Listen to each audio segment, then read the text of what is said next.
Je m'appelle Mariana Costa et j'ai toujours été une adepte du christianisme. Depuis petite, je lisais la Bible, je priais quotidiennement et je fréquentais l'église, le dimanche. Je croyais que ma vie était sur le bon chemin pour le paradis. Je n'aurais jamais imaginé que l'enfer pouvait être une destination pour quelqu'un comme moi, mais lors d'une expérience de mort imminente, Jésus m'a révélé quelque chose de terrifiant. De nombreux chrétiens, comme moi, vont en enfer pour un péché que nous ignorons. J'ai toujours pensé que l'enfer était réservé aux meurtriers ou à ceux qui rejetaient Dieu, mais je me trompais. Ce que j'ai vu a ébranlé ma foi et a changé tout ce que je croyais sur le salut. Avant de commencer, j'aimerais savoir d'où vous écoutez. C'est bon de vous sentir plus proche, même en étant si loin. Laissez un commentaire avec votre ville et votre avis sur ce témoignage. Parlons ouvertement, apprenons ensemble et grandissons dans la foi. C'est le 15 janvier 2019, un après-midi froid de mardi.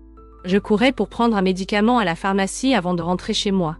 J'étais stressée, blessée par une critique injuste de mon patron. Et pendant que j'attendais dans la longue file de la pharmacie, mon irritation ne faisait qu'augmenter. Après environ 10 minutes, j'ai ressenti un fort vertige. Les lumières fluorescentes sont devenues éblouissantes et le monde a commencé à tourner. J'ai essayé de m'appuyer sur une étagère, mais mes jambes m'ont cédé. Quelqu'un a crié « Non !» Elle s'évanouit. Puis, tout est devenu noir. À ce moment-là, je ne savais pas que je franchissais la ligne entre la vie et la mort. Quand je me suis réveillée, j'étais dans un vide total.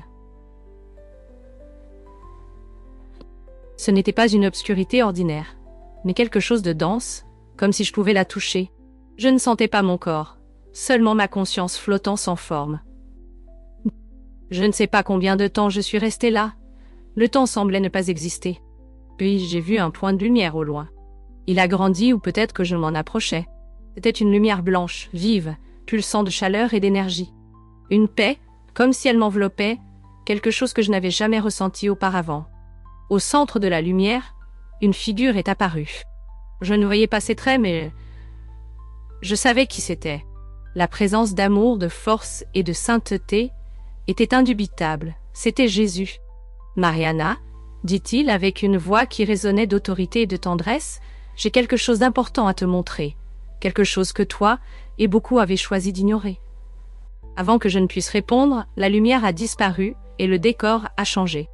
J'étais au bord d'un abîme. Devant moi s'étendait un lieu de pure terreur, impossible à décrire.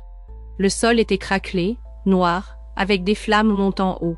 Le ciel était sombre, traversé de stries rouges comme des blessures. Des éclairs illuminaient la scène, révélant une horreur qui m'a paralysée. Cette histoire vous touche-t-elle? Alors écrivez dans les commentaires d'où vous regardez, cela nous rapproche, même si nous sommes éloignés. Aimez. Partagez avec quelqu'un de spécial. Abonnez-vous à la chaîne. Activez la cloche pour ne pas manquer les prochaines vidéos. Maintenant, continuons. L'air était lourd, plein de fumée et d'une forte odeur de soufre qui brûlait en respirant. Chaque inspiration brûlait mon âme. Mais ce qui m'a vraiment terrifiée, ce sont les gens. D'innombrables âmes consumées par des flammes qui les brûlaient, sans jamais les détruire. Leurs cris résonnaient pleins de désespoir, sans espoir de soulagement. Certains tendaient les mains vers le haut, comme s'ils cherchaient une échappatoire. D'autres, sans courage, vaincus par la douleur. J'étais figée, le cœur battant la chamade, incapable de détourner le regard. Puis j'ai commencé à reconnaître des visages parmi les souffrants. À ma grande surprise, j'ai vu des gens de mon église, une femme qui dirigeait le groupe d'études bibliques, un homme qui chantait dans la chorale tous les dimanches, même un pasteur qui m'avait baptisé, des années auparavant. Pourquoi sont-ils ici? Ai-je demandé, paniquée. Ils sont chrétiens, ont professé leur foi, ont servi en son nom. Jésus, à mes côtés, a répondu d'une voix calme mais ferme. Oh! Ils vivaient dans l'orgueil, priaient, mais n'ont jamais ouvert leur cœur. Ils jugeaient les autres en se croyant justes, croyaient au pardon sans véritable repentir. Pendant qu'ils parlaient, j'ai vu des éclairs de la vie de ces personnes, non seulement ce qu'elles faisaient en public, mais aussi leurs pensées secrètes. La femme de l'étude biblique se sentait supérieure, croyant que sa connaissance la rendait meilleure. Le chanteur gardait des rancunes contre d'autres dans l'église, refusant de pardonner même en chantant sur la miséricorde. Le pasteur prêchait l'humilité, mais se voyait au-dessus des fidèles. Chaque image était comme un couteau, coupant mon âme. Comment quelqu'un pouvait-il sembler si correct et finir là? L'orgueil est le péché le plus dangereux, expliqua Jésus. C'était le premier péché qui a conduit à la chute de Lucifer. Il continue d'être la ruine de beaucoup qui disent « suivre mon nom ». Il m'a conduit jusqu'à une femme qui criait, le visage déformé par la douleur. Elle allait à l'église depuis 40 ans, connaissait la Bible par cœur, mais n'a jamais laissé mes paroles changer son cœur. Elle jugeait ceux qui ne suivaient pas ses standards, oubliant que sans ma grâce, elle était comme eux. J'ai vu la femme essayer de prier, mais ses mots autrefois confiants étaient maintenant des supplications désespérées. Elle comprenait trop tard qu'elle avait perdu ce qui importait. Beaucoup de chrétiens pensent que les bonnes prières ou aller à l'église garantissent le salut, dit Jésus. Ils traitent la foi comme une affaire, offrent des mots et attendent le paradis. Mais je vois le cœur. Un cœur orgueilleux ne s'approche pas de moi, peu importe combien de prières il dit. Ces paroles m'ont frappé comme un tonnerre.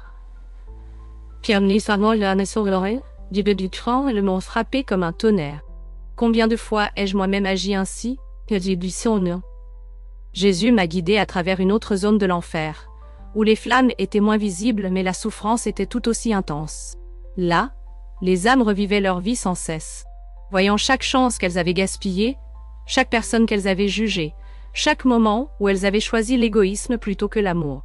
Un homme m'a regardé et a dit « J'étais diacre, je servais à la scène chaque mois, je faisais des missions. Mais au fond, je pensais que mon dévouement me rendait meilleur. Je jugeais ceux qui ne servaient pas comme moi, je n'ai jamais compris que sans humilité, mon service ne valait rien. » Ces paroles ont coupé mon cœur. Combien de fois ai-je jugé les autres en silence? Combien de fois me suis-je senti supérieur pour avoir suivi les règles de l'Église? Jésus, percevant mes peines et mes bonheurs, me tenait dans ma toi. Pense à ce vent, mes bentus. L'orgueil aveugle les gens sur leurs propres péchés, crée une fausse sécurité.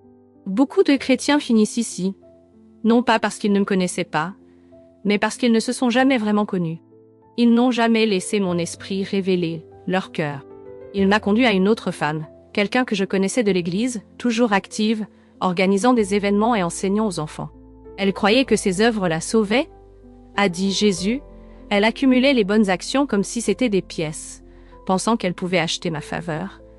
Mais elle n'a jamais compris que le salut est un cadeau, reçu avec humilité. Elle ne se repentait pas parce qu'elle pensait qu'elle n'en avait pas besoin. Ses œuvres pour elle surpassaient ses péchés. La femme pleurait, ses larmes s'évaporant dans la chaleur. J'ai fait tellement, comment suis-je ici? Jésus a répondu, tu as agi en mon nom mais tu n'as jamais laissé que je change ton cœur. Tu servais pour être vu, pour te sentir juste. Ton orgueil t'a empêché de voir ton besoin de grâce. J'ai vu que beaucoup d'âmes là-bas tenaient des symboles religieux, des bibles, des croix, des chapelets. Des objets qui auparavant apportaient du réconfort augmentaient maintenant leur douleur. Des rappels d'une foi qu'ils ont professée, mais qu'ils n'ont jamais vraiment embrassée.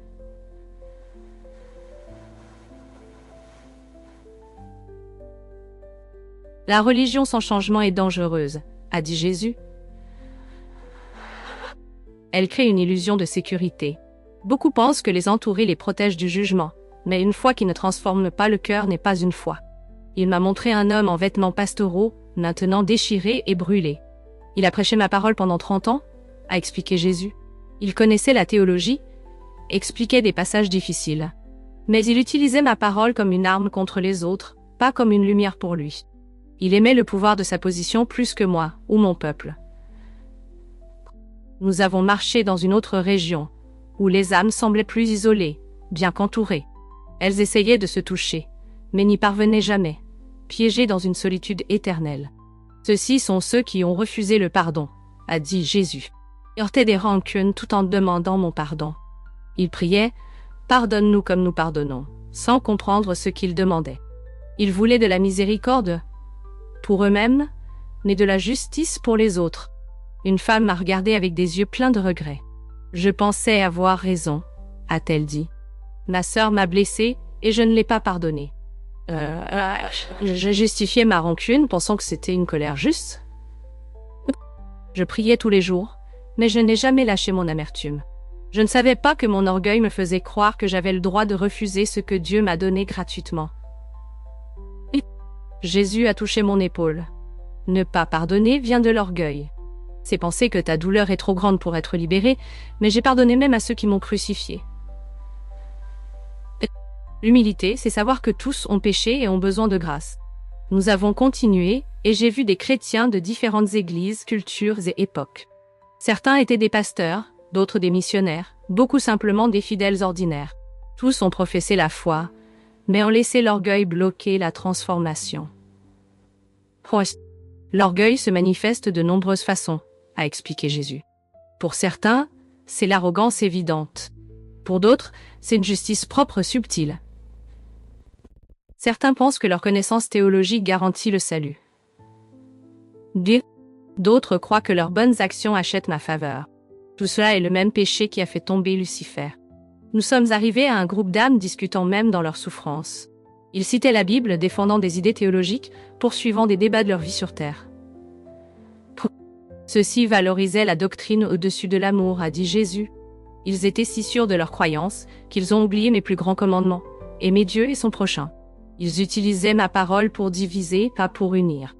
Leur connaissance était pleine d'orgueil, pas de sagesse. J'ai vu que même dans les flammes, ils ne s'arrêtaient pas, prisonniers de leur dispute éternelle. Jésus m'a conduit à une autre zone, où les âmes semblaient accomplir des rituels religieux, certaines priant, d'autres levant les mains, récitant des versets ou des prières. Ceux-ci ont confondu les rituels avec la relation, a dit Jésus. Ils pensaient que faire certaines choses, des prières spécifiques, des cultes réguliers, des rituels, garantissaient ma faveur. Ils ne comprenaient pas que je veux de la miséricorde, pas du sacrifice. Je vois le cœur, pas seulement les actions. Les âmes continuaient leurs rituels, leur visage montrant l'horreur de réaliser que ces pratiques qu'ils croyaient les sauver faisaient maintenant partie de leur douleur. Les actes religieux peuvent cacher l'orgueil, a dit Jésus. Ils donnent l'illusion de la justice sans changer le cœur. Beaucoup se réconfortent dans les rituels, car ils sont contrôlables, contrairement au travail difficile de transformer le cœur, qui exige de l'abandon et de la vulnérabilité. J'ai eu peur. Si les pasteurs, les leaders de prière et les fidèles dévoués étaient là, quelle chance avais-je? Je faisais les mêmes choses. J'allais à l'église, je lisais la Bible, je priais. Étais-je différente? Jésus m'a regardée avec compassion. Oh. Tu commences à comprendre, a-t-il dit. Cette peur, cette perception de ta faiblesse est le début de la sagesse. Beaucoup n'ont cette clarté que lorsqu'il est trop tard. Il m'a conduit à une zone plus calme, encore lourde de souffrance. L'orgueil est dangereux car il aveugle les gens sur eux-mêmes. Et le cœur orgueilleux pense qu'il est humble, se compare aux autres et se sent mieux, se concentre sur les péchés qu'il ne commet pas, ignorant l'état du cœur. Il m'a montré un homme bien habillé, clairement religieux, récitant une prière. Dieu, je me donne ainsi de ne pas être comme les pécheurs, les voleurs et les immoraux. Je jeûne 2 fois par semaine et je donne la dîme de tout ce que je gagne.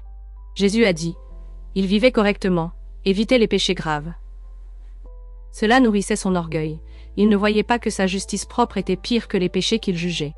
Il ne s'est jamais repenti parce qu'il ne pensait pas en avoir besoin. La prière de l'homme maintenant ne faisait que le condamner davantage, un cycle sans fin. Jésus a continué.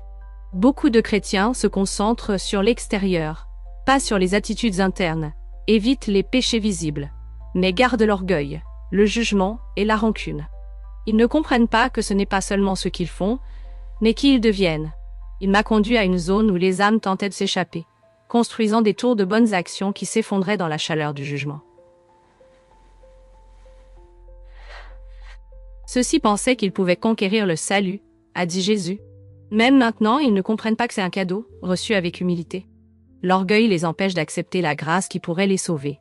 J'ai vu des âmes répétant « Seigneur, n'avons-nous pas fait des miracles en ton nom ?» Jésus a contesté. Ces mots se réalisent ici tous les jours. Beaucoup m'ont appelé Seigneur avec leurs lèvres, mais ne m'ont pas connu dans leur cœur. Ils voulaient mes bénédictions, pas mon autorité. Ils désiraient le salut, pas la transformation. J'étais accablé. Combien dans l'Église étaient sur ce chemin, pensant que leurs actions les sauveraient. Jésus m'a conduit à une zone où les âmes semblaient plus conscientes, comprenant pourquoi elles étaient là. Ceux-ci avaient la connaissance mais ne l'ont pas appliquée, a dit Jésus. Ils connaissaient la vérité mais ne la vivaient pas, connaissaient le verset sur l'humilité et l'amour, mais ne le suivaient pas. Leur connaissance augmentait leur jugement, car à qui beaucoup est donné, beaucoup est demandé. Une femme m'a regardé avec des yeux pleins de douleur. Je savais ce qui était juste, a-t-elle dit. J'enseignais sur l'orgueil, n'étais en garde contre la justice propre, mais je ne l'ai jamais appliquée à moi. Ne fais pas mon erreur. Examine ton cœur tant qu'il est temps. Ces paroles m'ont glacée. Combien de fois ai-je jugé les autres pour des péchés que j'ignorais en moi? Jésus m'a conduit à un endroit plus calme, où l'enfer était encore visible, mais lointain. L'orgueil est la racine de tous les péchés, a-t-il dit. C'est l'orgueil qui a conduit Ève à vouloir être comme Dieu. Caïn a tué Abel, à construire la tour de Babel. Il a toujours été dans la séparation entre l'humanité et moi. Il m'a montré des leaders religieux qui ont commencé avec foi, mais ont été corrompus par l'orgueil en atteignant l'influence, compromettant la vérité et guidant les autres dans l'erreur. Jésus m'a regardé avec tendresse. Mariana, que ressens-tu maintenant? Cette réflexion, cette perception de ton orgueil est le début de la véritable humilité. L'humilité n'est pas de se diminuer, mais de penser moins à soi-même. C'est se voir avec honnêteté, à la lumière de qui je suis. Il m'a montré des images de personnes humbles à travers l'histoire, beaucoup inconnues. Ce n'étaient pas tous des leaders célèbres, mais des croyants ordinaires avec une foi extraordinaire. Ils savaient qu'ils dépendaient de la grâce et l'offraient aux autres. Ceux-ci comprenaient que sans moi, ils ne pouvaient rien faire, a dit Jésus. Ils ne s'enorgueillissaient pas de leurs œuvres, car ils savaient qu'elles venaient de mon esprit. Ils ne jugeaient pas, car ils connaissaient leurs propres péchés et la grandeur de mon pardon, point. Il m'a montré 2 personnes priant, elles semblaient égales, mais l'une répétait simplement des mots, tandis que l'autre parlait à Dieu avec humilité et amour. La prière peut être de l'orgueil ou de l'humilité, a dit Jésus. Certains prient pour être vus, pour paraître justes, d'autres prient par nécessité, par amour, avec gratitude. J'écoute le cœur, pas seulement les mots. Il m'a conduit à un endroit d'une beauté indescriptible, où tout brillait en harmonie. Les couleurs étaient vives, la lumière pure, l'air plein de joie. C'est ce qui attend ceux qui vivent dans la véritable humilité, a dit Jésus. Pas ceux qui professent simplement la foi, mais ceux qui laissent la foi les transformer.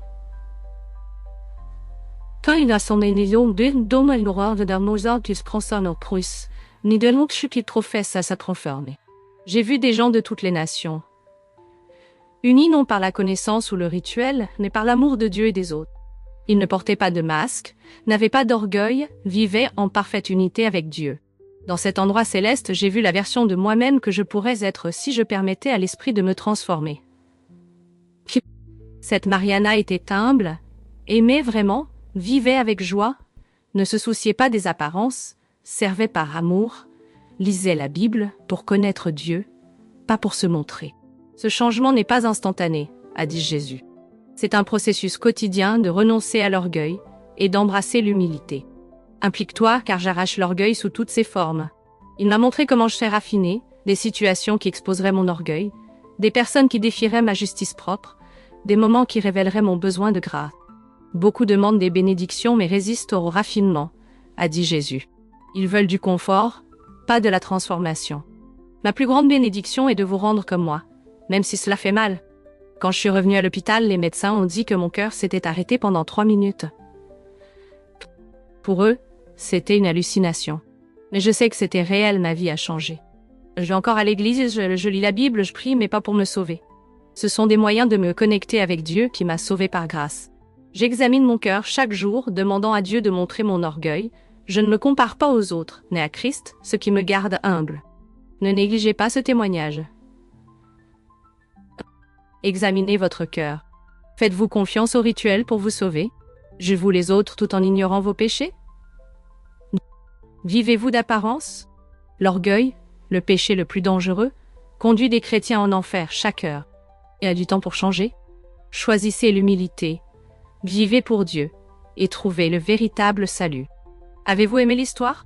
Dites-nous dans les commentaires d'où vous regardez. Donnez un like, partagez avec ceux que vous aimez, et abonnez-vous. Merci d'être arrivé jusqu'à la fin. Regardez l'histoire suivante, qui est sur votre écran.